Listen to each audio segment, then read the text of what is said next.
நீதிமொழிகள் 16 அதிகாரம் 33 வசனம். Proverbs chapter 16 verse 33. The lot is cast into the lap, but the whole disposing thereof is of the Lord. சீட்டு மடியிலே போடப்படும் காரிய சித்தியோ கர்த்தரால் வரும். கர்த்தருடைய பரிசுத்த நாமத்துக்கு மகிமை உண்டாவதாக. May God's holy name be glorified. சீட்டு மடியிலே போடப்படும். And the lot is cast into the lap. காரிய சித்தியோ கர்த்தரால் வரும். But the whole disposing thereof is of the Lord. இன்றைய மெசேஜ் காரிய சித்தி. And today's message is disposing. இல்லாவிட்டால் சக்சஸ், வாழ்க்கை எப்படி சக்சஸ் ஆகிறது. And how the life gets success. காரிய சித்திக்கு பல விதமான விளக்கங்கள் இருக்கு. அதுல ஒன்று கர்த்தர் சக்சஸ் பண்ற ஒரு காரியம். And disposing the matters, and there are many explanation, and one thing is the Lord makes the matter success. அந்த வசனத்தை நீங்க படிச்சு பாத்தீங்கன்னா சீட்டு மடியிலே போடப்படும். When you read this verse, the Lord is cast into the lap. இந்த சீட்டு போடுகிற பழக்கம், சீட்டு ஆடுற பழக்கம் இல்ல, சீட்டு குலுக்கி போடுகிற பழக்கம். It's not the habit of having this lap that they having doing it's Lord ends. அந்த சீட்டு போடுகிற பழக்கம் பைபிள்ல ஆதி நாட்கள்ல இருந்து அது ஒரு பழக்கமாக இருக்கிறது. And this practice of having this Lord is practiced even from the earlier days. அதை தான் இப்போ டாஸ் வின் பண்றதா போடுறாங்க. And that's what we are telling that, and they winning the task. இப்ப ஸ்போர்ட்ஸ்ல விளையாட ஆரம்பிக்கும் பொழுது டாஸ் போடுவாங்க. So when they are going for the sports and games, and they will make a toss. அதுல win பண்றது பெரிய சாதனை அல்ல. And winning in the toss, and that's not a great achievement. அதுக்கு பிறகு அவன் ஸ்போர்ட்ஸ்ல வின் பண்ணனும், அதுதான் முக்கியம். And then after he have to win in sports. அதனால தான் சொல்லிருக்கு சீட்டு மடியிலே போடப்படும், ஆனா காரிய சித்தியோ கர்த்தரால் வரும். And so it is said, and the Lord is cast into the lap, but the whole disposing thereof is of the Lord. மனிதன் தன்னுடைய வாழ்க்கையிலே தன்னுடைய வாஞ்சைகள் எல்லாம் சித்திக்க வேண்டும் என்று அவன் விரும்புகிறான். And man in his life he desire on all his matters must prosper. இது மனிதனுடைய வாஞ்சை. And this is the desire of a man. ஒவ்வொருவருக்கும் தன்னுடைய காரியங்கள் சக்சஸ் ஆகணும் அப்படிங்கறதுல அவங்களுக்கு ரொம்ப இன்ட்ரஸ்டா இருக்காங்க. And every people, and they are very interested, their matters must be succeeded. சில நேரங்கள் அது நல்ல காரியமா இருக்கலாம், இல்ல தீய காரியங்களா கூட இருக்கலாம். And sometimes it may be good matters, or sometimes it may be evil one. அது ஒரு நீதியான காரியமா இருக்கலாம், இல்ல அநீதியான ஒரு காரியமாக இருக்கலாம். It may be a reasonable or just, or it may be unjust matters. மற்றவங்களுக்கு அது பிரச்சனையா இருக்கும், தனக்கு அது சாதகமா இருக்கும். It may be a problem to others, and sometimes it may be a challenge. தன்னுடைய காரியம் சித்திக்கணும் அப்படிங்கறதுல மனுஷன் வாஞ்சை உள்ளவனாக இருக்கிறார். But the man has decided that his matters must prosper.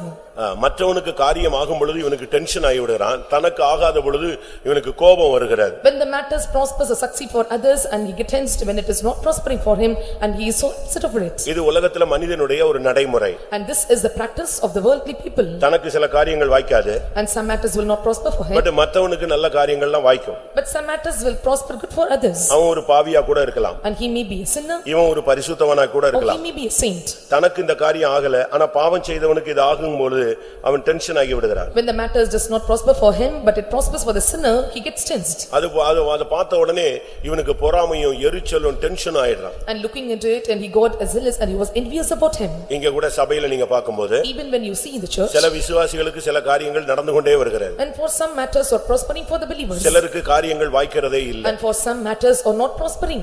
அப்படி பாக்கும்போது அவங்களுக்கு மட்டும் எல்லாம் நடக்குதே அப்படின்னு ஒரு கேள்வி வருகிறது. So there comes a question, and such things are happening to them alone.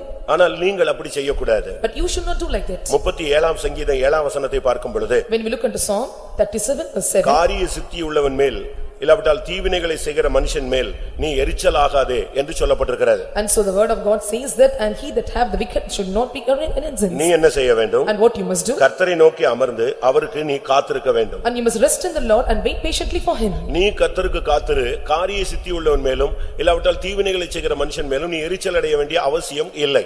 And so when you rest in the Lord, when you wait patiently for him and fret not for them, they prospereth the way, and the man that bringeth wicked advices to pass. இன்றைக்கு மனிதன் எந்தெந்த காரியங்களிலே தனக்கு காரியம் சித்திக்க வேண்டும் என்று விரும்புகிறான். And today the man, in what are the matters he desires, his matters must prosper. அது எல்லா மனிதரோடும் இந்த காரியங்களை அவர்கள் தங்களுடைய மனதிலே வைக்கிறார்கள். And all the people, and they are keeping this mind, or the matters in his mind. தங்களுடைய காரியம் சித்திக்காவிட்டால் ஜெபிக்காம போகிறவர்களும் இருக்கிறார்கள். So when the matters are not prospering, and they are not even able to pray, கோயிலுக்கே வராம போகக்கூடியவர்களும் இருக்கிறார்கள். and some of them are not able to come even to the church. வீட்ல குடும்ப ஜெபமே இல்லாம போகிற குடும்பங்களும் இருக்கிறார்கள். And there are families those who lose the family prayers. தங்களுடைய காரியம் ஆகாத பொழுது இப்படியே ஸ்லோ டவுன் ஆகக்கூடிய அநேகரை நம்ம பார்க்கலாம். So when the matters are not prospering, and we can see some are slowing down in their family ஒரு life. காலத்துல பிரகாசமாக்கப்பட்டிருந்த அநேக தேவனுடைய பிள்ளைகள், And one part of time when the people they that were enlightened, கர்த்தருடைய கரங்கள்ல இருந்த அநேக ஊழியர்கள், and many servants of God, they were found in the hands of the Lord. இன்னைக்கு அநேகர் அவர்கள் தங்களுடைய வேகத்தை குறைத்து விட்டார்கள். And many many have this slow their speed. அதுக்கு காரணம் என்ன? And what is the reason? அதுக்கு காரணம் தேவனுடைய பிள்ளைகள் தங்களுடைய காரியங்கள் ஆகாத பொழுது அவர்களுக்குள்ளே மனதிலே போராட்டங்கள் வந்து கொஞ்சம் கொஞ்சமா ஜெபத்தையும் எல்லாத்தையும் தெய்வீகத்தையும் குறைக்கிறார். And the reason is when the matters are not prospering for them and slow by slow and little by little and they are slowing down the prayers and they are coming down from the spiritual state. கர்த்தருடைய பரிசுத்த நாமத்துக்கு மகிமை உண்டாவதாக. May God's holy name be glorified. இன்னைக்கும் கூட अनेகர் இப்படிப்பட்ட வாழ்க்கையில நீங்கள் பின்தங்கிய நிலவரத்தில் இருக்கிறதனால தான் கர்த்தர் உங்களோடு இந்த கூட்டத்தில் பேச விரும்புகிறார். And many are found the lacking state and so the Lord want to speak you in this meeting.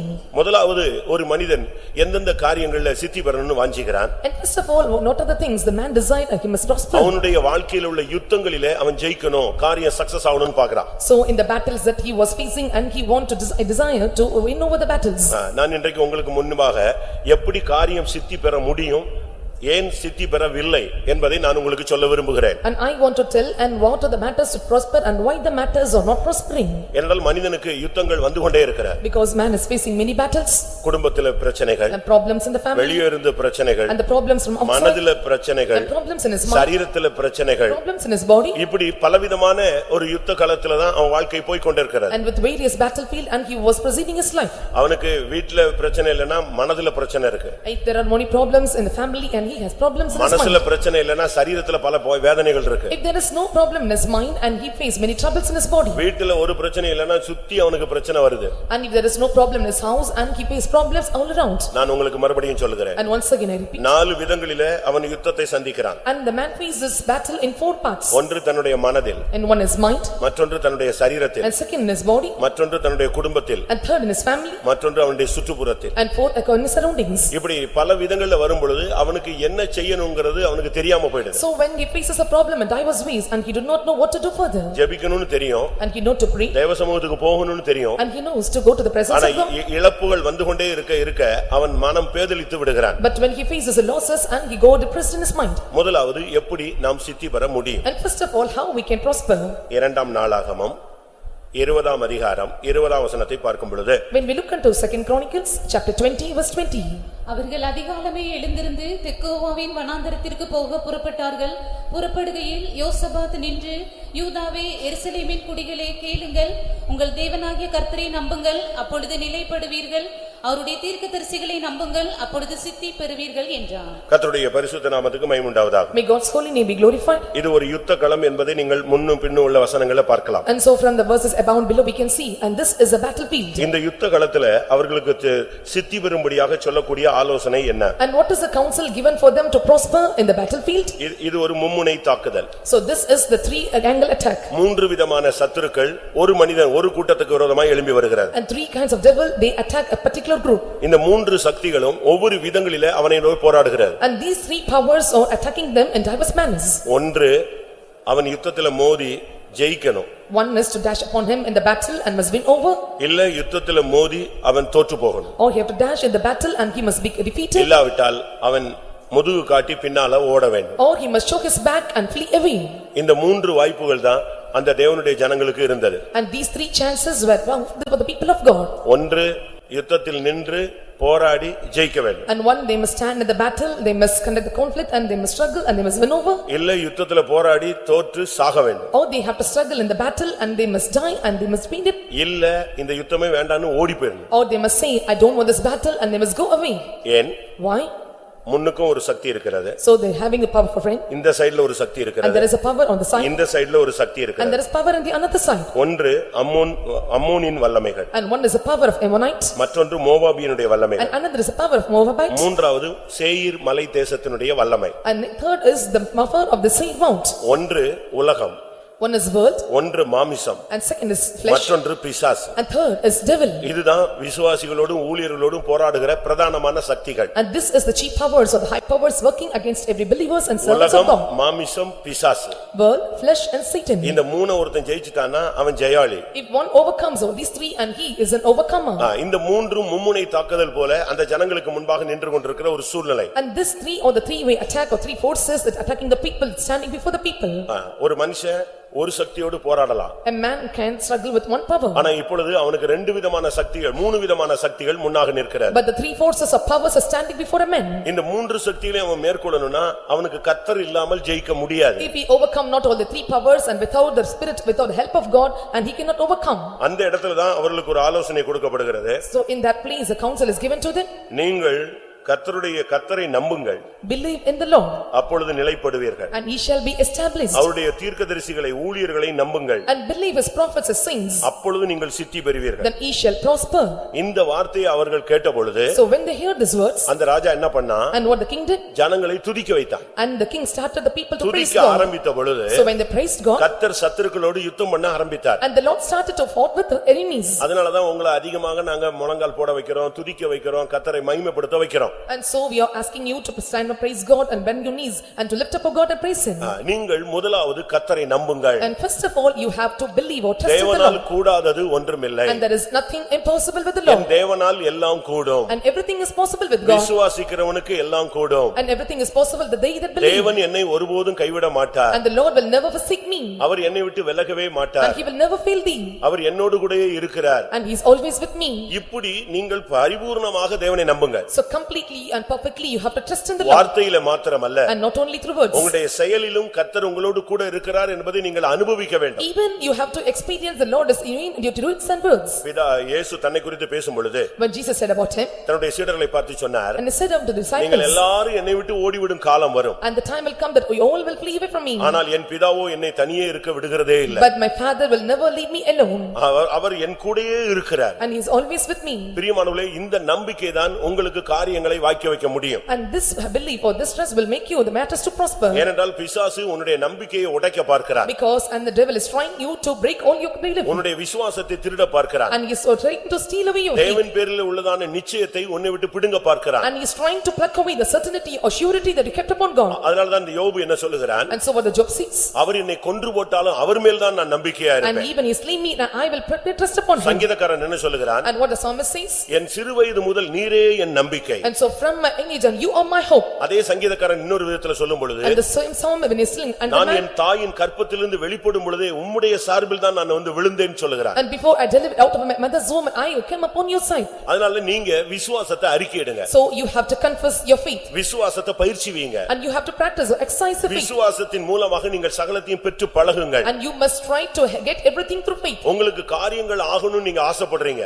If you are desiring the matters must prosper for you. அதுக்கு நீ செய்ய வேண்டியது என்ன? So what are things that you must put forth? தேவனுடைய ஜனங்களை நம்புங்கள். And you must believe the people of God. Pavul கப்பல் பிரயாணத்தில் போய் கொண்டிருந்த பொழுது, So Saint Paul when he was going for this journey, ஒரு நாள் பவுல் சில காரியங்களை அந்த கப்பல் மாலுமிக்கு சொன்னான். So he அந்த said- நூற்றுக்கு அதிபதிக்கு சொன்னான். and he said a matter to the centurion to the master. அந்த நூற்றுக்கு அதிபதிக்கு சொன்னான், நம்மளுக்கு இந்த பயணத்தை கொஞ்சம் நிறுத்தலாம். And he said to the centurion, let us stop this voyage. சூழ்நிலைகள் மாறி இருக்கிறது. And the situation was changed. கொஞ்சம் லேட்டாக நம்ம புறப்படலாம். And so let us all get following. அந்த நூற்றுக்கு அதிபதி என்ன செய்தான்? And what the centurion did, அவன் போய் கப்பல் மாலுமியை கேட்டான். and he went and asked to the master of the boat. அடுத்து கப்பல் எஜமானை போய் கேட்டான். And then he went to the owner of the ship. அவங்க ரெண்டு பேரும் என்ன சொன்னாங்க? And what both they said to him, அதெல்லாம் நிறுத்த வேண்டிய அவசியம் இல்ல, போயிட்டே இருக்கலாம். so it is not needed to stop, let us move forward. வேதம் என்ன சொல்லுகிறது? And what the scripture says, அவன் பவுல் சொல்லியதை காட்டிலும் கப்பல் மாலுமியையும் கப்பல் எஜமானையும் அவன் அதிகமாய் நம்பினான். and nevertheless the centurion believed the master and the owner of the ship more than those things அது that என்ன? were spoken by Paul. வேதவசனம் எங்கே இதை சொல்லுகிறது? And where the scripture is telling, அப்போஸ்தலர் 27:11 நீங்கள் இதை பார்க்கலாம். and you can see this verse in Acts of the Apostles chapter 27 verse 11. நீ சூழ்நிலையை நம்புகிறாய். And you also trust in your situations. வாசி. நூற்றுக்கு அதிபதி பவுலினால் சொல்லப்பட்டவைகளை பார்க்கிலும் மாலுமியையும் கப்பல் எஜமானையும் அதிகமாய் நம்பினான். ஒரு தேவனுடைய ஊழியக்காரன், ஒரு தீர்க்கதரிசி, ஒரு அப்போஸ்தலன், ஒரு தேவனுடைய வல்லமையுள்ள கரத்தில் உள்ள மனுஷன் அவன் சொல்லுவதை நம்பாமல் அவன் சூழ்நிலைகள கப்பல் மாலுமியை நம்பினான். A man of God and he is a prophet and he is apostle, he was not setting upon the thing but he was set upon the owner and the master of the ship. நீங்கள் யாரை நம்புகிறீர்கள்? And whom you are trusting? தேவனுடைய வார்த்தையை நம்புகிறீர்களா? தேவனுடைய மனிதனுடைய வார்த்தைகளை நம்புகிறீர்களா? Are you trusting in the word of God or are you trusting in the words of men? உன்னுடைய நம்பிக்கை எப்படியோ அது வீண் போகாது. And how is your trust, and that trust will not go in vain. உன் நிச்சயமாக முடிவு உண்டு. And surely there is an end. உன் நம்பிக்கை வீண் போகாது என்று வேதம் சுட்டிக்காட்டுகிறது. And the word of God says, and thine expectation shall not be cut off. இந்த நூற்றுக்கு அதிபதி கப்பல் மாலுமியையும் கப்பல் எஜமானியையும் நம்பின பொழுது When the centurion believed the master and the owner of the ship, முடிவு என்ன? and what was the end? அந்த கப்பல் உடைந்து போயிற்று. And the ship was caught and நீ it was broken. மனுஷனை நம்பினா உன்னுடைய விசுவாச கப்பல் சேதமடையும். So when you trust in men and your ship of faith will be shipwrecked. நீ நாடிய துறைமுகத்தை நீ அடைய முடியாது. And you cannot go to the desired heaven. இன்றைக்கும் அநேகர் விசுவாசத்தை விட்டு வழுவி போறதுக்கு காரணம் தேவனுடைய ஜனங்களை, தேவனுடைய வார்த்தையை, தேவனுடைய ஊழியர்களை நம்புகிறது இல்ல. Even today many are falling away faith is the reason is that they are not trusting upon the people of God, saints of God, and they are not able to trust upon them in God. ஆனால் இந்த யோசபாத் என்ன செய்தான்? But what the Jehoshaphat did? அவன் அந்த வார்த்தையை அப்படியே நம்பினான். And he trusted or believed the word as such. அவனுக்கு உலக அறிவின்படி முடியாது, ஜெயிக்க முடியாதுன்னு தெரியும். According to worldly knowledge, and he know well, and it's very impossible for him to win over. ஏன்? Why? அந்த ஜனங்கள்லாம் உபவாசத்துல இருக்காங்க. And all the people were in fasting. வந்திருக்கிற வல்லமை மூன்று விதமான சக்தி. And of powers that came to attack them was three kinds of powers. அந்த இடத்துல இவங்களுக்கு ஒண்ணுமே பண்ண முடியல. So in that place and they cannot do anything. அவன் என்ன பிராக்டீஸ் பண்ணா? And what he practiced there? நாம எல்லாரும் துதிப்போம்னு சொன்னான். And he said, let us all praise him. எல்லாம் மொத்தமா துதிக்க ஆரம்பிச்சிட்டாங்க. They all started to praise God. துதித்துக்கொண்டே இருக்கும்போது And when they keep praising God, நான் கொஞ்ச நேரத்துக்கு முன்னால வொர்ஷிப்ல சொன்னேன், தேவன் மௌனமா இருக்கிறார் நீ நினைக்க கூடாது. and before a worship session I said that, and you don't think that God is keeping silent. தேவன் உனக்காக யுத்தம் செய்து கொண்டே தான் இருப்பார். And God is fighting for you. நீ தூங்கலாம். And you may sleep. அவர் தூங்க மாட்டாரு. But he will not sleep. ஒரு இடத்துல நான் உங்களுக்கு ஏற்கனவே சொல்லி இருப்பேன். Already I have said in you on matters. ஒரு தலைமை பாஸ்டர் ஒரு நேரத்துல ஊழியத்துல சபைகள்ல உள்ள பிரச்சனைகள்ல சிலரை சந்திக்க வேண்டும் என்று சொன்ன பொழுது மிகவும் மனம் கலங்கினார். And chief pastor one time when he got troubled about the parents to make the people, and he was troubled a lot in his spirit. இரவுல அவருக்கு தூக்கம் வரல. And he could not sleep at night. சுத்திக்கிட்டே இருந்தார். And he was keep moving. ஆனா அவருக்கு இருந்த மைண்ட்ல அப்படியே டார்ச்சர் ஜாஸ்தியா இருந்தது. But he was tortured a lot in his mind. எப்படி நாளை காலையில நான் ஃபேஸ் பண்ண போறேன்? And how I am going to face this problem next எப்படி அதை morning? நான் டீல் பண்ண And முடியும்? how am I going to deal the matter? எப்படி இதுக்கு சரியான ஒரு டெசிஷன் எடுக்க முடியும்? And how I can take the right decision for this matter? இப்படி ஒரு போராட்டத்துல இருந்தபோது So when he was in such conflict, time போயிட்டே இருந்துச்சு. the time was passing. திடீர்னு ஒரு சத்தம். And suddenly a sound. Jacob நீ போய் தூங்கு. And Jacob, you go and sleep. அப்படியே தடுமாறிட்டாரு. And he stumbled. அவருக்கு கொஞ்ச நேரம் அது டிசைன் பண்ண முடியல. And he could not discern for a while. இது எப்படி இது என்ன சத்தம்? And what kind of voice? ஆண்டவர் என்ன சொல்வாரு? And what the Lord says? சொல்லுங்க.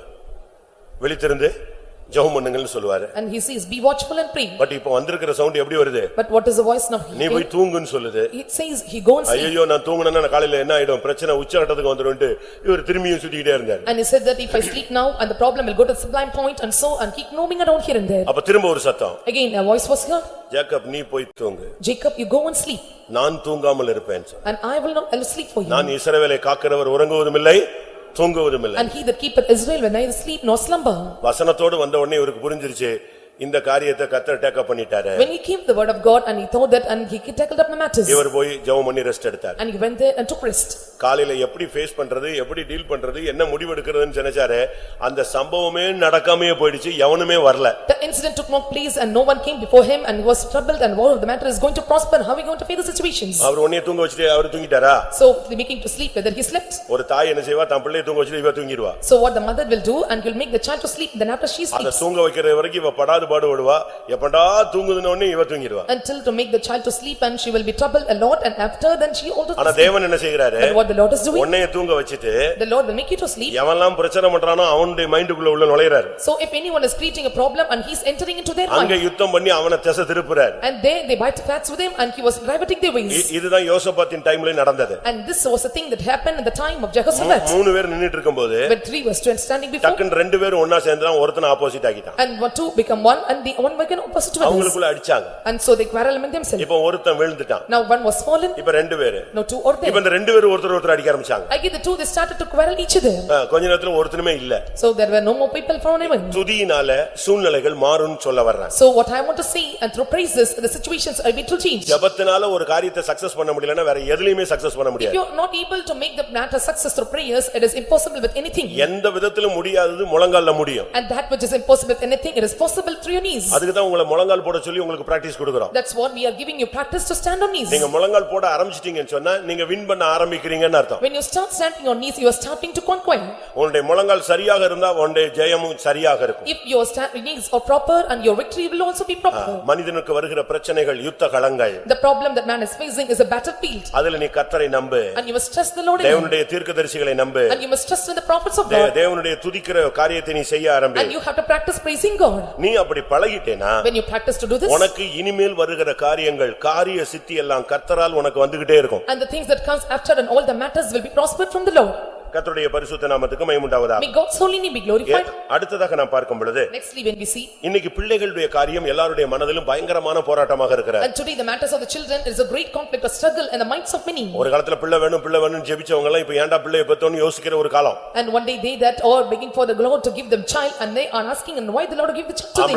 ஆம்பளை பிள்ளை வேணும்னு சொல்லி இப்ப அவன் வீட்டை விட்டு ஓட ஆரம்பிச்சிட்டான், எவ கூட ஓட ஆரம்பிச்சிட்டானோன்னு இவனை பெத்ததுக்கு இப்பதான் இவங்க யோசிக்கிறாங்க. So they that desire to get a male child, and now they were thinking, and why to get this child, because they want to elop in the house. ஆஸ்திக்கு ஒண்ணு அழகுக்கு ஒண்ணு பெத்து அது கடைசில கண்ட்ரோலே இல்லாம போன உடனே தான் இது பெத்திருக்காம இருந்திருக்கலாம்னு யோசிக்கிறாங்க. And one child for wealth and one child for beauty and for gains, and now they are thinking it's better for them not to even பிள்ளைகளுக்கு வயது போக போக பெற்றோர்களுக்கு பயங்கர கஷ்டம். And when the children are going the age and the parents are going under many difficulties, அது எல்லா பெற்றோர்களுக்கும் இருக்க வேண்டிய பாரம் தான். and this is a burden that should be possessed by every parent. இதே பாரம் ஆபிரகாமுக்கு வந்து விட்டது. The same burden came to Abraham too. முதல்ல பிள்ளை வேணும்னு ஜெபிச்சாங்க. In the beginning he started to pray, I need a child. அது பிள்ளைய கிடைக்கலன உடனே கொஞ்சம் சைடு ரூட்ல எல்லாம் போயிட்டு வந்தாரு. So when he was not getting a child, and he went to the side route, திருப்பி ஸ்ட்ரைட்டா சரியான பாதைக்கு வந்து நின்ன பொழுது கர்த்தர் அவனுக்கு ஈசாக்கை கொடுக்கிறார். again when he came to the straight path, and God gave him Isaac, நல்ல வளர்த்தாச்சு. and he was brought up வயசு 40, and his age was 40. இப்போ இவருக்கு எழும்பி நடந்து ஒண்ணும் செய்ய முடியாது. Now he was not able to rise up and walk and to do the matters. எங்கயாவது போய் பொண்ணு பார்க்கணும், So go and see, so எங்கயாவது போய் காரியத்தை யாராவது கூப்பிட்டு பேசி போட்டோ கொடுக்கணும், பயோடேட்டா கொடுக்கணும்னா ஒண்ணுமே கையில ஒண்ணுமே கிடையாது. இவர்களால எந்திச்சு போக முடியல. There is nothing in his hands, not able to walk because to give the photos of biodata. அப்ப தன்னுடைய பிள்ளைகளை குறித்த ஒரு பாரம் அவனுக்கு படுக்கையில இருந்துச்சு. And so the burden concerning children was found in heaven when he was bed. இப்போ அவன் செயலற்ற ஒரு நிலவரத்துல வந்துகிட்டு இருக்கான். And now he was in the street, was not able to activate anymore. அப்ப தன்னுடைய வேலைக்காரனை கூப்பிட்டான். And he called his servant.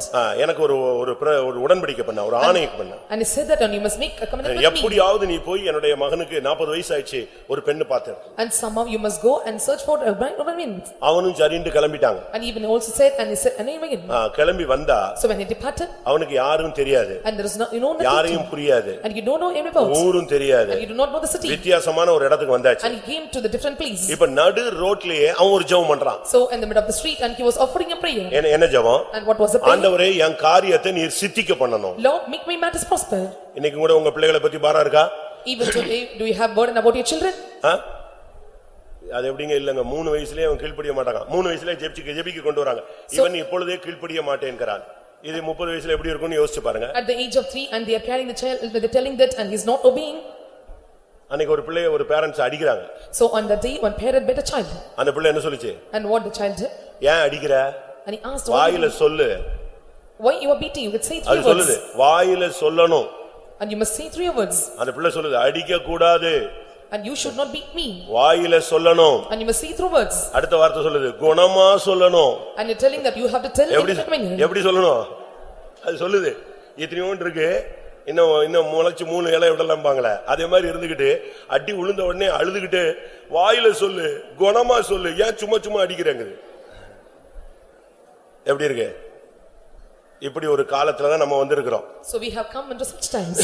இன்னும் ஒரு 15 வயசு வந்துச்சுன்னா, and when it was attaining this of வாயை மூடு அப்படிங்கும். and shall tell, shut your mouth. யாரை பார்த்து சொல்லும்? பேரண்ட்ஸ் பார்த்து சொல்லும் வாயை மூடு. And looking at the parents it says, and shut your mouth. அதனால இப்ப பிள்ளைகளை பார்த்தாலே பேரண்ட்ஸ் பயப்படுறாங்க. So now the parents are feared about looking at the children. இப்படி பிள்ளைகளுடைய படிப்பு, பிள்ளைகளுடைய வாலிப பிராயம், பிள்ளைகளுடைய வருங்காலம், இது अनेகருடைய மைண்ட்ல ஒரு பெரிய முள்ளாக இருக்கிறது. And so about their education and youth age and about their future, and the parents are already murdered about it. நீ பிள்ளையை பெத்துட்டல்ல, ஒரு முள்முடியை பெற்றிருக்கிறன்னு அர்த்தம். And you have delivered a child, and now you have made a crown of thorns. நீ பிள்ளையை பெத்துட்டன்னு நினைச்சிராத, ஒரு சிலுவையை சுமந்து சிலுவையை பெத்தெடுத்திருக்கிறன்னு அர்த்தம். And don't think that, and you have delivered a child, and you have delivered a cross. அத நீ கரை சேர்க்கிறதுக்குள்ள உனக்கு உன்னுடைய ஆவி ஆத்மா சரீரம் பரிசுத்தமாயிடும். And to take them to the shore, and your spirit soul will body will be sanctified. இங்கே அந்த மனுஷன் ரோட்ல நின்னு ஜெபிக்கறாங்க. And here the man is standing on the road, and he was offering a prayer. அவனுக்கு வீடு கிடையாது. There is no house. அது ஒரு இன்னொரு ஊர்ல போய் நிக்கறான். And he went to another place. ரோட்லயே ஜெபிக்கறான். And he stood on the road and offered a prayer. ஆண்டவரே இந்த காரியத்தை எனக்கு சித்திக்க பண்ணு. And Lord, make this matter prosper to me. தயவு செய்து அருளும். And please give a favor to me. ஆதியாகமம் 24:12. 24:12 of Genesis. என் எஜமானாகிய ஆபிரகாமுக்கு தேவனாயிருக்கிற கர்த்தாவே, இன்றைக்கு நீர் எனக்கு காரியம் சித்திக்க பண்ணி என் எஜமானாகிய ஆபிரகாமுக்கு தயவு செய்தருளும். அவன் சொல்றான், இன்னைக்கு காரியத்தை எனக்கு சித்திக்க பண்ணு. And he says, and to this day and make me the speed of the day. என்னுடைய எஜமானாகிய ஆபிரகாம் விசுவாசத்தின் தகப்பனுக்கு நீர் தயவு செய்து அருளும். And for my master Abraham, who is the father of faith, and show kindness to him. ஒரு question. A question. ரோட்ல நின்னு ஜெபிச்சவங்க எல்லாம் கை வைத்துங்க பார்க்கலாம். சூழ்நிலைகள்ல ரோட்ல ஆபீஸ்ல கேட் வாசல்ல நின்னு அங்க எங்கயாவது நின்னுகிட்டு சோத்ரா சோத்ரா சோத்ரா எல்லாம் ஜெபிச்சவங்க எல்லாம் கை வைத்துங்க பார்க்கலாம். In a situation they stood on the roads and cities and offices and would offer a prayer, lift up your hands. இன்டர்வியூக்கு போனவன் அந்த கேட்லயே நின்னு சோத்ரம் பண்ணிட்டே இருப்பான். And they that are gone for the interview standing on the gate and they will offer a prayer. அப்படிதானே? வேலைக்கு போனவன் அங்க வாசல்ல நின்னு அந்த கம்பெனி வாசல்லே சோத்ரா சோத்ரா சோத்ரா சோத்ராமா. And they that sought for a job and they will stand the gate of the company and they used to say praise the Lord. நான் சின்ன பிரதரா இருக்கும்போது So when I was young brother, நான் இருந்த ஃபெய்த்தம்ல எனக்கு two wheeler கிடையாது. so in the faith home where I was, there is no two wheeler. ஒரு ஊழியக்காரருடைய two வீலரை வாங்கிட்டு நாங்க 2-3 ஊழியக்காரங்க ஆளுக்கு ஒரு வண்டி எடுத்துக்கிட்டு பாரிஸ் போய்ட்டோம். So at getting the two wheeler of the servant of God and took the two wheeler and we went to Paris. அப்ப சின்ன வயசு. It was so young in age. திரும்பி வரும்போது பீச் ரோட்ல போட்டி. So when I came back and there was a competition in the beach road. அவங்க வண்டியை திருக்குறோம், எல்லாம் ஓசி வண்டி. So everything it was a money.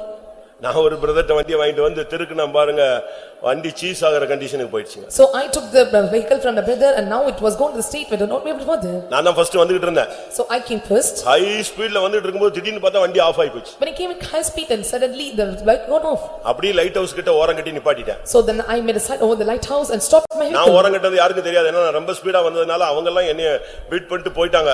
நான் இங்க ஒரு ஓரத்துல நின்னுட்டு இந்த வண்டி எப்படி போய் கொண்டு போய் கொடுக்கிறது, வண்டி தான் ஓட மாட்டேங்க. And they came. வண்டி ஆஃப் ஆயி போச்சு, சுத்தமா சூடாயி போய் ஆஃப் ஆயிடுச்சு. They came with very high speed so they did not notice me and they got away. இன்னைக்கு எனக்கு ஞாபகம் இருக்கு, அந்த லைட் ஹவுஸ் ஓரத்துல வண்டியை தள்ளி நிப்பாட்டிட்டு எல்லாரும் பீச்ல சுத்திட்டு இருக்கான். நான் நின்னு, ஆண்டவரே இனிமேல் நான் ஸ்பீடா ஓட்டவே மாட்டேன்.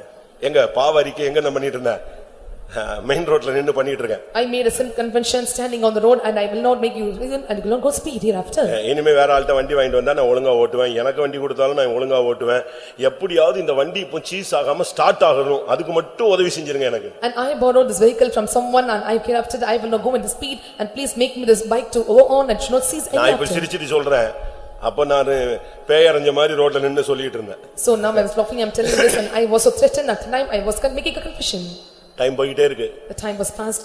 வண்டி எங்க ஸ்டார்ட் ஆகுது, and where the vehicle was starting, எப்படி அந்த பிரதர்ட்ட போய் கொடுக்கிறது, and how to give to this brother. அது உடனே பெரிய பாஸ்டருக்கு போய்டும். And so this will be reported to the pastor. உடனே யார் இந்த வண்டி வாங்கிட்டு போக சொன்னாம்பாங்க. And he may question me and why you got this vehicle. அவரை கூப்பிட்டு நீ ஏன் வண்டி கொடுத்தம்பாங்க. And calling him he may say then why you gave vehicle to him. இது வசங்கட்டத்தனமா சிக்கிட்டோமேன்னு யோசிச்சேன். And I thought I was entangled right on. இங்க என்னைய போட்டியில ஜெயிச்சவன்லாம் என்னைய காணும்னு சொல்லிட்டு திருப்பி எல்லாரும் தேடிட்டே எங்க வரான், அவ்வளவு திருப்பி பீச் ரோட்டுக்கு வரான். எங்கிட்ட விட்டுட்டானா, வண்டியை உடைச்சிட்டானா, உளுந்துட்டானா, செத்துட்டானான்னு வரான். And they that won in the competition and they came back and whether I got accident or where fell down and they came in search after me. நான் இங்க ஒரு ஓரத்துல நின்னு அப்பவும் ஜெபிச்சிட்டு தான் இருக்கேன். And even standing on the side I was praying. பட பட பட படன்னு சோத்ரம் சோத்ரம் சோத்ரம் என்னென்ன பிரதிஷ்டை உண்டோ அவ்வளவு ரோட்லயே பண்ணிட்டேன் மொத்தத்தையும். And hurriedly I was making a consecration, I was telling praise the Lord. கொஞ்ச நேரத்துல அந்த பீச் காத்துல வண்டி ஆறி போய் அடுத்து மிதிச்சா ஸ்டார்ட் ஆயிடுச்சு. And with the breeze and because of that it becomes cool, it started to start. நீங்க அப்படி ரோட்ல ஜெபிச்சிருக்கீங்க? Have you prayed like this in the road? இப்பதான் பார்த்தேன் என் கூட ரொம்ப பேர் இருக்கீங்க. And I came to see many all with me. ரோட்ல நின்னு அது மனுஷனுடைய தன்மை, ஒரு சூழ்நிலை மாறணும், ஒரு சூழ்நிலை சக்சஸ் ஆகணும்னா எங்கேனாலும் ஜெபிக்க சொல்லுவான். And that is the nature of man, if the matters to prosper or to make the situations to prosper, and he will stand on any place and he will offer his prayer. இயேசு ரோட்ல வர்றாரு, ஒரு பெரிய பணக்காரனுக்கு திடீர்னு ஒரு ஆசை வந்துருச்சு, பரலோகத்துக்கு போகணும், நித்திய ஜீவனை சுதந்திரிக்கணும்னு.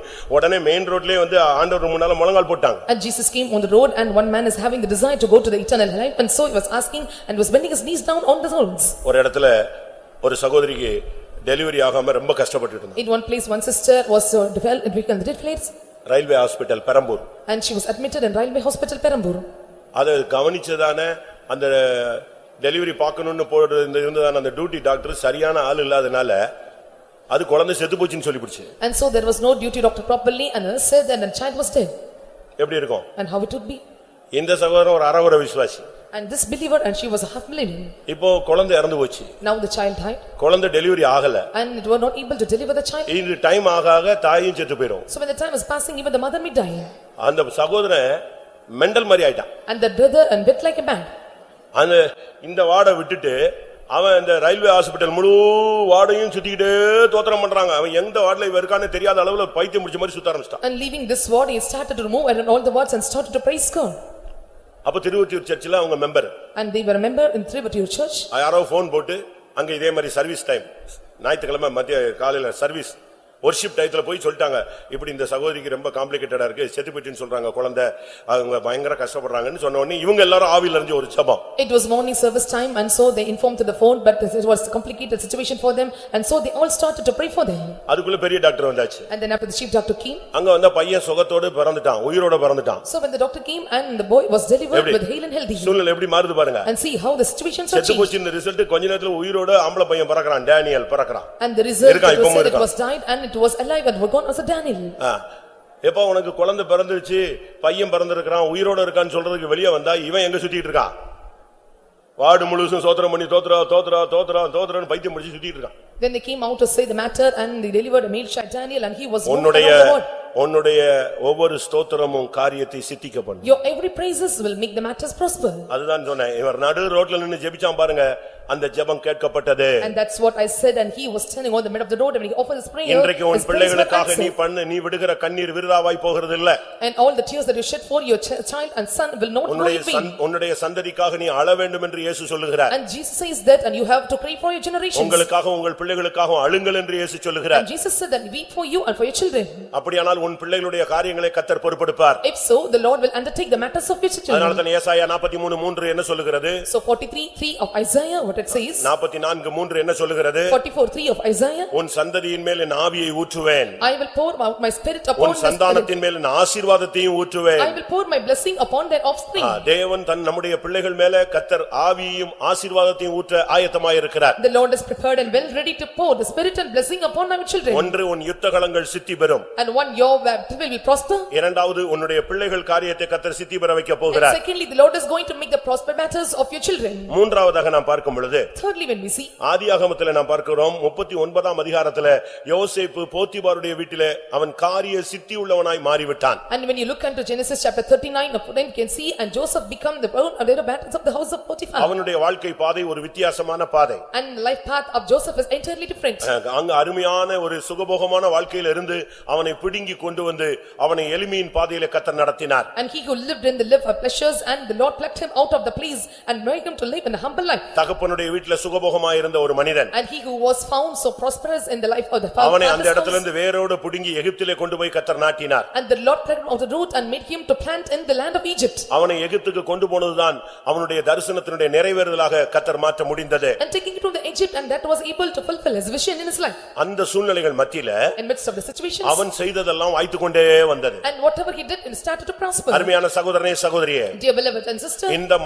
இந்த காலை வேளையில உன்னுடைய காரியங்கள் சித்தி பெற வேண்டுமானால் நீ தேவன் நடத்துகிற பாதைக்கு உன்னை சமர்ப்பிக்க வேண்டும். In this morning time for the matters to prosper and you have to submit your life and ways unto the Lord. அவன் அந்த சூழ்நிலையிலும் தன்னை காத்துக்கொண்டு அந்த இடத்துல நின்ற பொழுது அவன் காரிய சித்தி உள்ளவனாய் மாறினான். Even in situations when he was able to preserve and keep himself and he become the prosperous man. எப்பொழுதும் வாழ்க்கை பாதை ஒரே பாதையில் இருக்கும் என்று சொல்ல முடியாது. And we cannot say all the times your life paths will be same and it will be only the same. இயேசு பிறந்த பொழுது நிந்தை இருந்தது. When Jesus was born and there was reproach. வளர்ந்த பொழுது ஏழ்மை இருந்தது. So when he was grown and there was poverty. ஊழியத்தை துவக்கின பொழுது அற்புதங்கள் இருந்தது. So when he started a ministry that performed miracles. ஊழியத்தின் முடிவு வரும் பொழுது சிலுவை வந்து சேர்ந்து விட்டது. When he started to came to the end of his life. பாடுகள் வேதனை எல்லாவற்றையும் அவர் ஏற்றுக்கொண்டார். And he accepted all the sufferings and afflictions. அதுபோல likewise நமக்கும் கூட இந்த பாதையில பல ஏற்றத்தாழ்வுகள் வரும். And even in our life when we go in ups and downs. எந்த பாதையில போனாலும் நாம் காரிய சித்தி உள்ளவர்களாய் மாற வேண்டியது அவசியம். And whatever path we may go and we have to become upon who are able to prosper the things. கர்த்தருடைய பரிசுத்த நாமத்துக்கு மகிமை உண்டாவதாக. May God's holy name be glorified. அது மாத்திரமல்ல. And not only that. மனதில கூட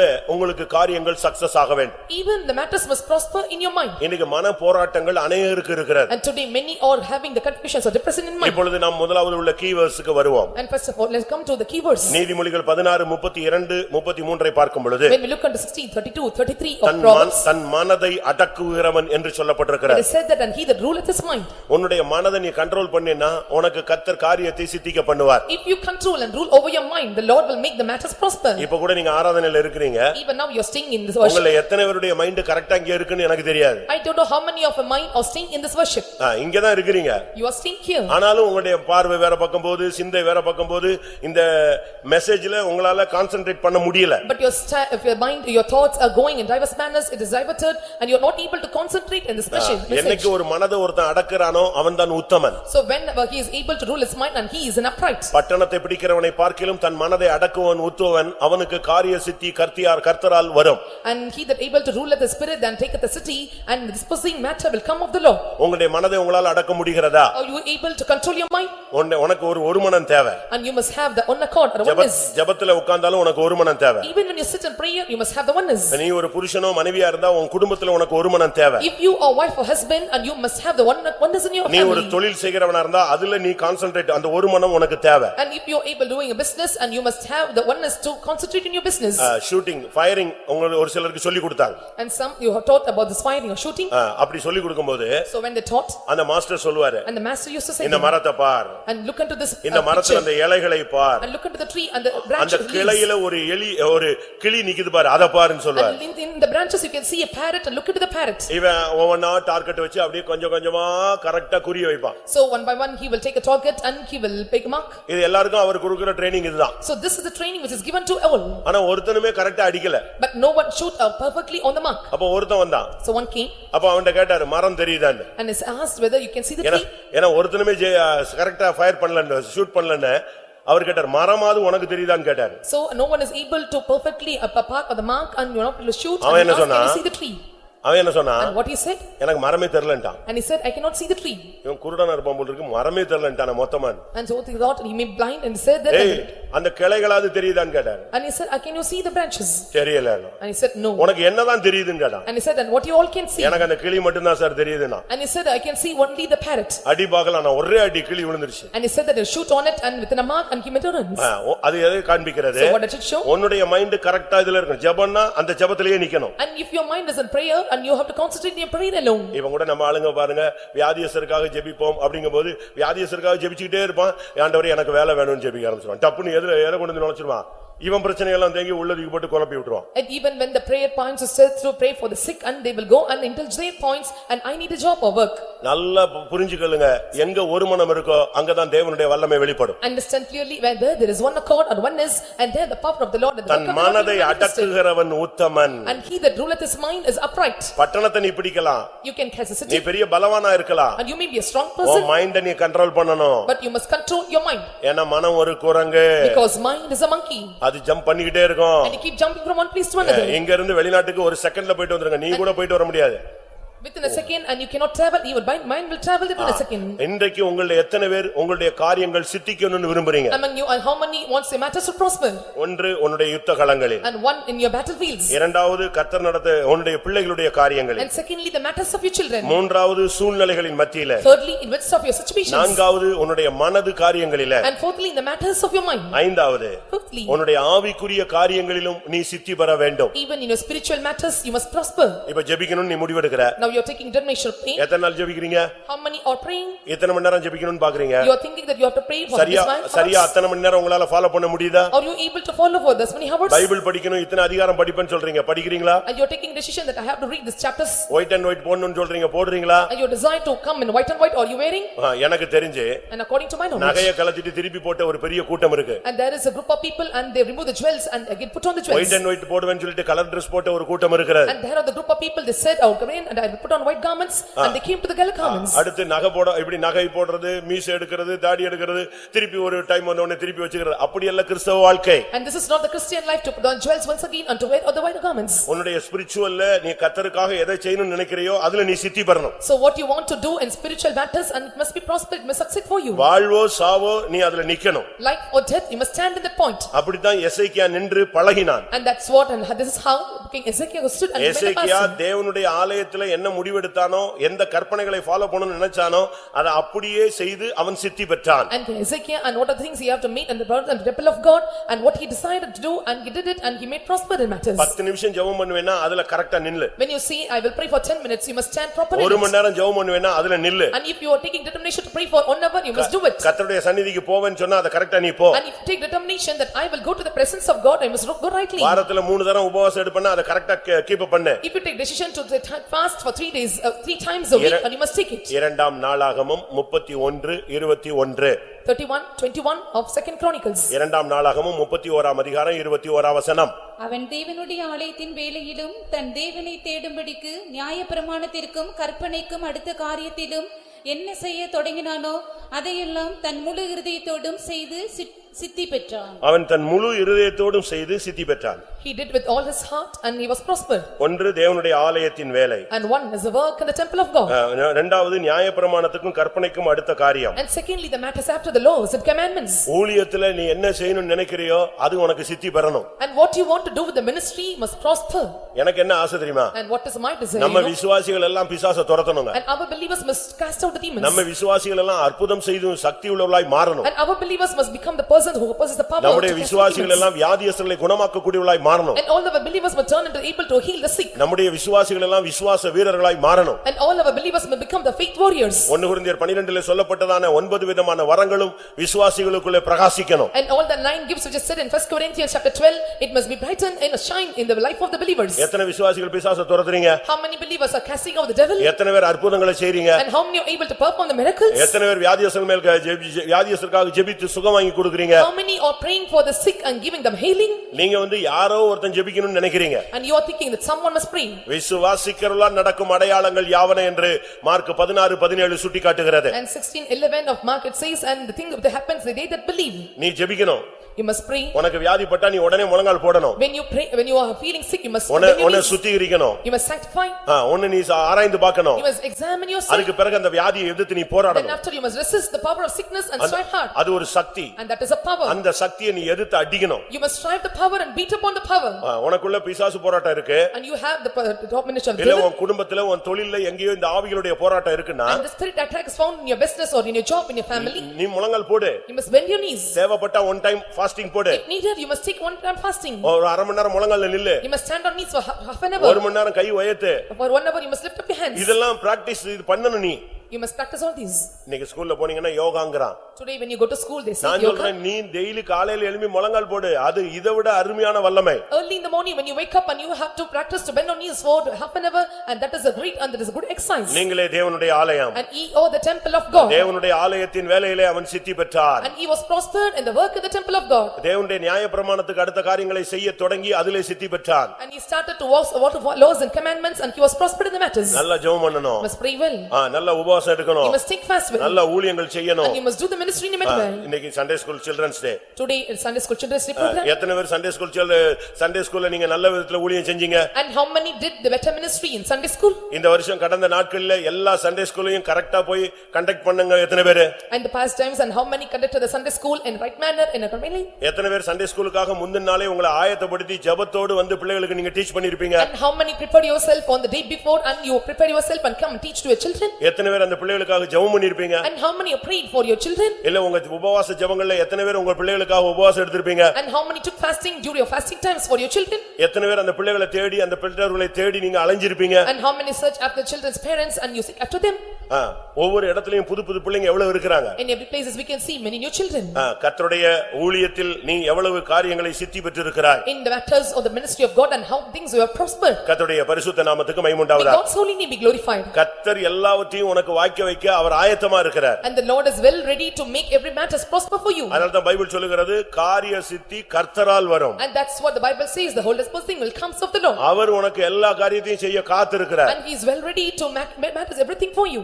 ஆபிரகாம் வருகிறதுக்கு முன்பாகவே அங்க ஒரு ஆட்டுக்குட்டியோடு தெய்வம் காத்திருந்தார். So when Abraham made a sacrifice and the Lord prepared a ram for him. Samariya ஸ்திரீ வருகிறதுக்கு முன்பாகவே அந்த கிணத்தடியில இயேசு காத்திருந்தார். And before the Samaritan man came and Jesus was waiting near the well of the waters. அவர் உனக்காக கிரியை செய்யும்படியாக காத்திருக்கிற தேவன். He is the Lord who is waiting for you to work for you. ஆண்டவர் என்ன சொல்றாரு? What the Lord says? நான் என்ன செய்யணும்னு எனக்கு கட்டளையிடுன்னு சொல்றாரு. And he says, you command me what I must work for you. எப்படிப்பட்ட தேவன்? And what sort of நீ God? ஆசைப்படுறது மாத்திரமல்ல, And not only what you desire. ஆண்டவரே நீங்க இது எனக்கு செய்யுங்க அப்படி நீ கட்டளையிடுன்னு சொல்றாரு. And he says, you command to me, Lord, you please do this to me. அந்த அளவு உன்னுடைய விண்ணப்பத்துக்கு காரியத்தை சித்திக்க பண்ண அவர் உனக்காக காத்திருக்கிறார். And to that extent the Lord is well able to make the matters prosper for you and hear all your petitions and prayers. அடுத்ததாக And nextly, ஏன் காரியங்கள் சித்திக்கவில்லை என்பதை நாம் புரிந்து கொள்ள வேண்டும். then we have to understand and why the matters are not prospering.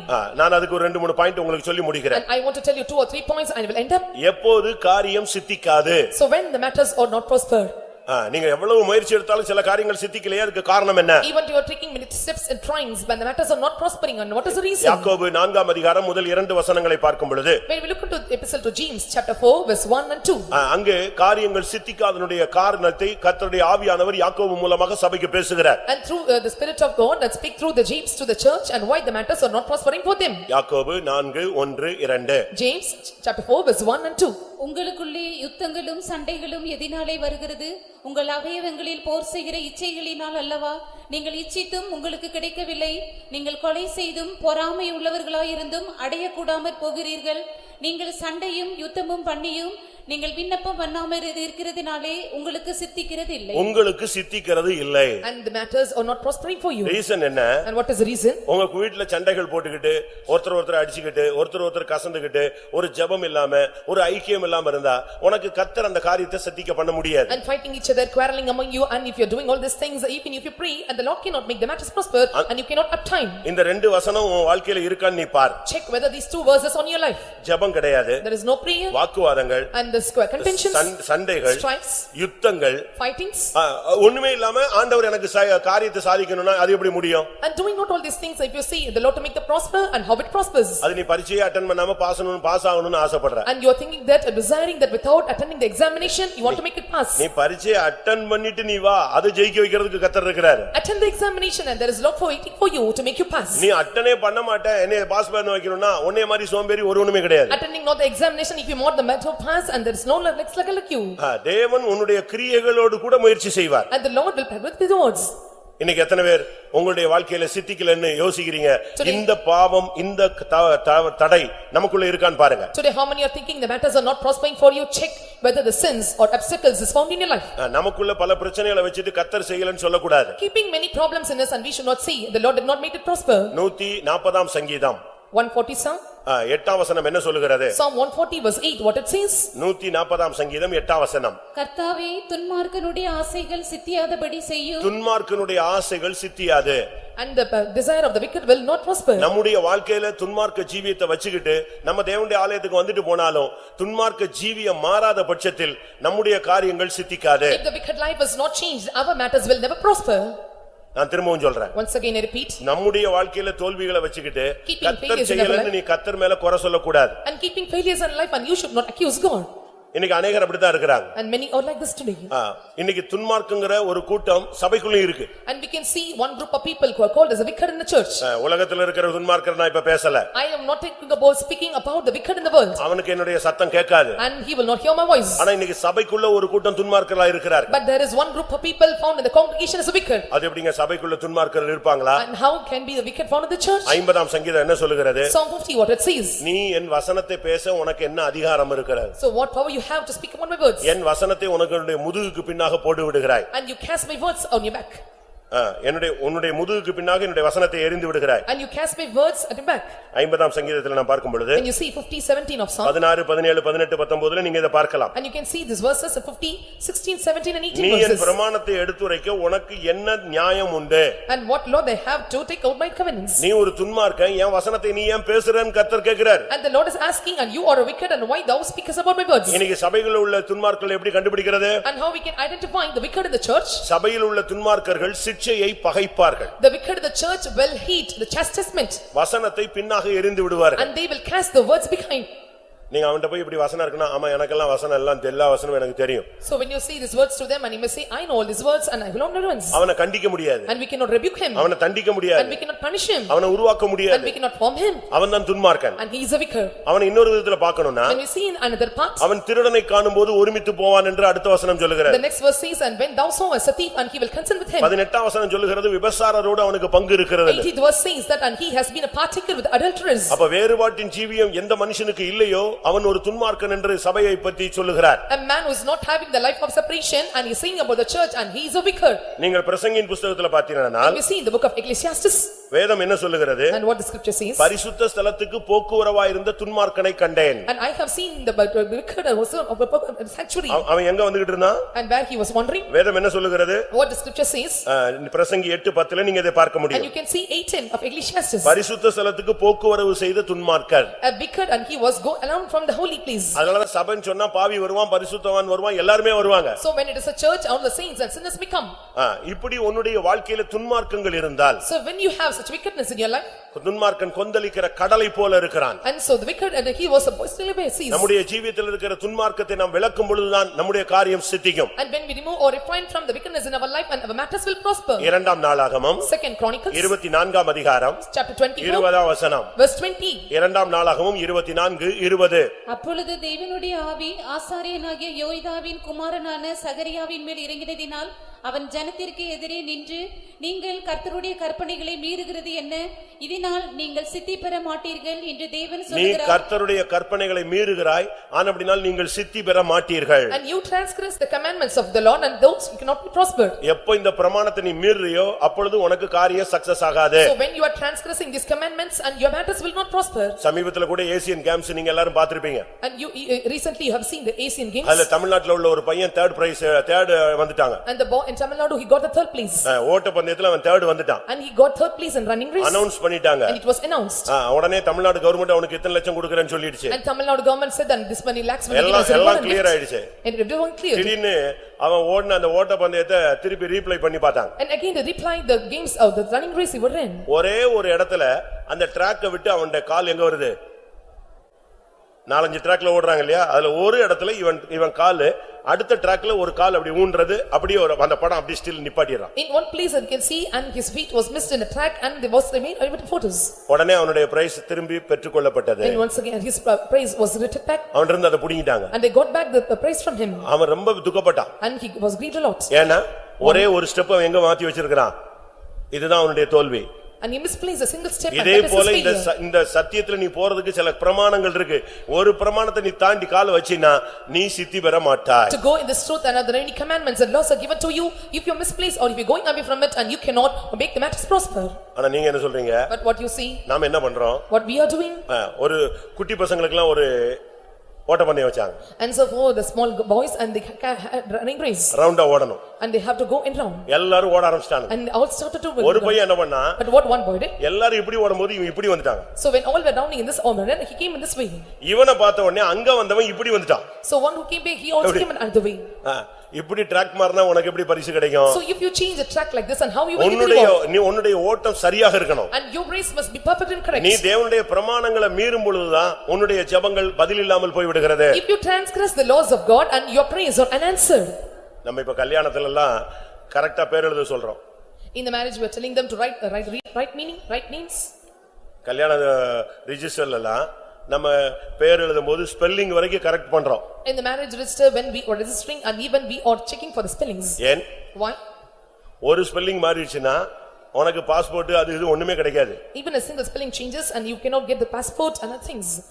நான் சவுத்ல இருக்கும்போது So when I was doing ministry at South. ஒரு பையன் வந்து அவனுடைய மனைவிக்கு பாஸ்போர்ட் எடுக்கிறதுக்கு ட்ரை பண்ணிட்டே இருக்கான். And one man was trying to steps to take passport for his wife. அவன் அடிக்கடி ஃபாரின் போயிட்டே இருக்கான். And often he was going traveling. ஆனா ஃபேமிலியை கொண்டு போணும் ட்ரை பண்றான். He was trying to take the family to form it. கடைசில பாஸ்போர்ட்டுக்காக அவனுடைய மனைவியுடைய ரெஜிஸ்டர் எல்லாம் கொண்டு வர சொன்னாங்க. And they asked the register of the wife to take the passport.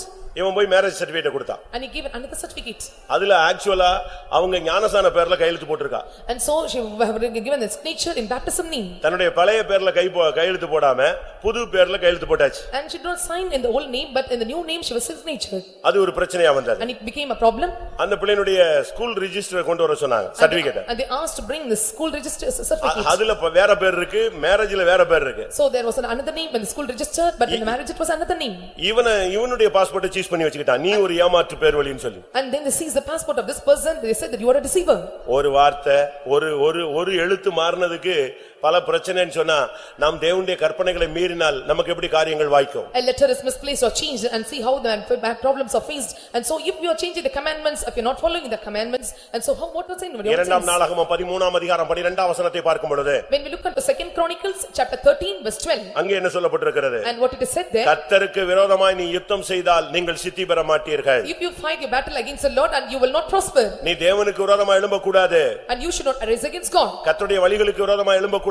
and you should not walk against the laws and the சபைக்கு விரோதமாய் எழும்ப கூடாது. and you should not rise against the church, சத்தியத்துக்கு விரோதமாய் எழும்ப கூடாது. and you should not rise against the truth, தெய்வத்தினுடைய பிரமாணத்தை நீ தாறுமாறா பேசக்கூடாது. and you should not speak perversely about the truths and நீ oppress the laws of கர்த்தருக்கு God. விரோதமாய் நீ எழும்பினால் உனக்கு தேவன் விரோதமாய் எழும்பி விடுவார். If you arise against God and contrary and he will walk contrary to you. கர்த்தருடைய பரிசுத்த நாமத்துக்கு மகிமை May உண்டாவதாக. God's holy name be glorified. நீதிமொழிகள் 15:22 பார்க்கும் பொழுது When we look into Proverbs chapter 15 verse 22, ஆலோசனை இல்லாவிட்டால் உன்னுடைய எண்ணங்கள் சித்தி பெறாது. and if there are no counsels and your thoughts will not prosper. அதனாலதான் தேவ ஆலோசனைக்கு காத்திருன்னு So சொல்றோம். we are telling you must wait for the counsel of God. உன்னுடைய எந்த ஒரு காரியனாலும் தேவன் அதுல என்ன செய்ய விரும்புகிறார், என்ன சொல்ல விரும்புகிறார்னு வெயிட் பண்ணு. And whatever your matters may be, you must wait patiently what the Lord want to see and what he counsels you. தேவனுடைய வார்த்தை என்ன சொல்லுகிறதுன்னு நீ வெயிட் பண்ணு. You must wait for the Lord what the word of God says. நாம செய்யறது வசனத்தின்படி சரியா? And according to the words what is right or not.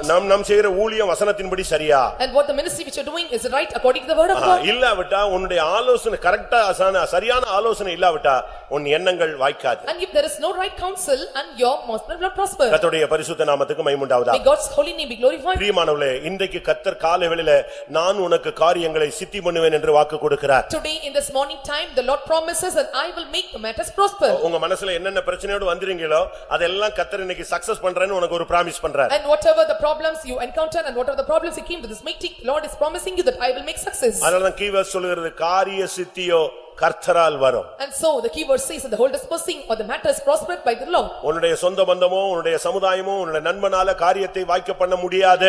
Your relatives or kith and kin or your friends or acquaintance cannot make the matters prosper. என் காரியங்கள் வாய்க்க பண்ண வேண்டும், சித்தி பெற வேண்டும் என்று சொல்லுகிறவர்கள் கண்களை மூடுங்கள். And they that are saying that I Lord have to make my matters prosper, close your eyes. என் காரியங்கள் எனக்கு சக்சஸ் ஆகணும்னு சொல்றவங்க முழங்கால் போடுங்கள். And they that want their matters to be succeeded, bend your knees. உன்னுடைய தேவைகள் எதுவானாலும், and whatever your needs may be, உன்னுடைய பிரச்சனைகள் எதுவானாலும், and whatever your problems may உன்னுடைய be, பாதைகள் எதுவானாலும், and whatever your paths may be, உன் பிள்ளைகள் எந்த நிலவரத்துல இருந்தாலும், and your children may be whatever state, உன்னுடைய மனதிலே எவ்வளவு போராட்டங்கள் இருந்தாலும், and there may be many conflicts in your mind, கர்த்தர் சொல்லுகிறார் காரிய சித்தியோ கர்த்தரால் வரும். the Lord says that the whole dispersing comes from the Lord, ஜெயமோ கர்த்தரால் வரும். and victory comes from the Lord. கர்த்தர் உனக்காக கிரியை செய்கிற நாட்கள் எது என்பதை விசுவாசிப்பாயாக. And believe these are the days the Lord is waiting or waiting for you. ஆமென். நம்முடைய நேரம் குறைவு. Our time is short. சீக்கிரமாக எல்லாரும் முழங்கால் போடுங்க. Let us all bend our knees quickly. ஆண்டவரே என் காரியத்தை வாய்க்க பண்ணுன்னு வாயை திறந்து கேளுங்க. Open your mouth and ask unto the Lord, Lord, make the matters prosper to me. ஒரு 2 நிமிஷம் நீ ஒப்பு கொடுக்கிறது உன் வாழ்க்கையவே மாத்திரும். The 2 minutes of surrenderance or deliverance will change your entire life. கர்த்தர் உனக்காக எல்லாவற்றையும் செய்ய காத்திருக்கிறார். And the Lord is waiting for you to do every matters prosper. உன் பிள்ளைகளுடைய காரியம் ஒரு மோசமான நிலவரத்துல இருக்கலாம். And your children's matters may be in a very worst state. உன்னுடைய யுத்தங்கள் நிர்பந்தமான நிலவரத்துல இருக்கலாம். And your battles may be in a miserable state. உலகம் உன்னோடு போராடலாம். And the world may strive with you. மாம்சம் போராடலாம். And flesh may struggle with you. பிசாசு போராடலாம். And the devil may struggle with you. மனிதர்கள் போராடலாம். And men may fail with you. சொந்தங்கள் போராடலாம். And the relatives may struggle with you. முழங்காலை முடக்கு. Bend your knees now. கர்த்தரை துதிக்க ஆரம்பி. Start praising God. எந்த சூழ்நிலையும் தேவனால் மாற்ற முடியும் என்பதை விசுவாசி. Believe the Lord is well able to change any circumstances. கர்த்தரை நம்புங்கள். Believe in the Lord. அப்பொழுது சித்தி பெறுவீர்கள். And thou shalt be prospered. அப்படி நம்புகிறவங்க எல்லாரும் கண்களை மூடி முழங்கால் படியிட்டு தேவனுடைய வல்லமையை பெற்றுக்கொள்ளுங்கள். And thee that are believing, close your eyes, bend your knees and receive the power of the Lord. கர்த்தர் இன்னைக்கு உனக்கு ஒரு அபிஷேகம் தருவார். And today the Lord will give you anointing. அது என்ன அபிஷேகம்? And what is that anointing? உன்னுடைய தடைப்பட்ட காரியங்கள் சக்சஸ் ஆகக்கூடிய அபிஷேகம். And all the matters which is made as obstacle will make it a success to you. உன்னுடைய காரியங்கள் சித்தி பெறக்கூடிய அபிஷேகம். The anointing to make the matter matters prosper. இந்த அபிஷேகம் பெற்ற பின்பு உனக்கு தடை இருக்காது. After receiving this anointing, there are no more obstacles for you. போராட்டங்கள் இருக்காது. And no more struggles. எல்லா அந்தகார வல்லமையில விலகும். All the powers of darkness will flee away. நீ சித்தி பெறுவாய். And you will be prospered. ஆமென். ஆமென். மறுபடியும் கர்த்தர் உனக்கு சொல்லுகிறார். And once again the Lord says to you, சூழ்நிலையை பாராதே. don't see your situations. சூழ்நிலைகளை பாராதே. Don't see your circumstances. கண்ணை மூடி முழங்கால் போட்டு தேவனை நோக்கி பார். Close your eyes, bend your knees and look unto God. உன் காரியங்களை அருமையாக முடிக்கக்கூடிய தேவன் ஒருவர் உண்டு. And the Lord is able to make all your matters prosper and is so beautiful for in midst. ஆண்டவர் சொல்றாரு, The Lord says, என்னிடத்தில் ஒப்புவே. and you surrender unto me. உன் பிரச்சனையை என்னிடத்துல கொடு. Deliver your matters unto me. உன் பிள்ளைகளை என் கையில கொடு.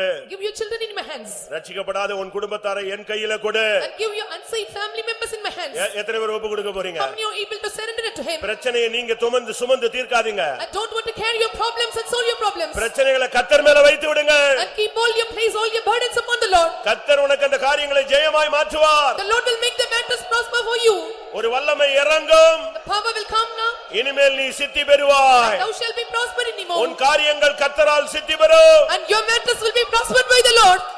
ஹalleluya ஹalleluya ஆமென்.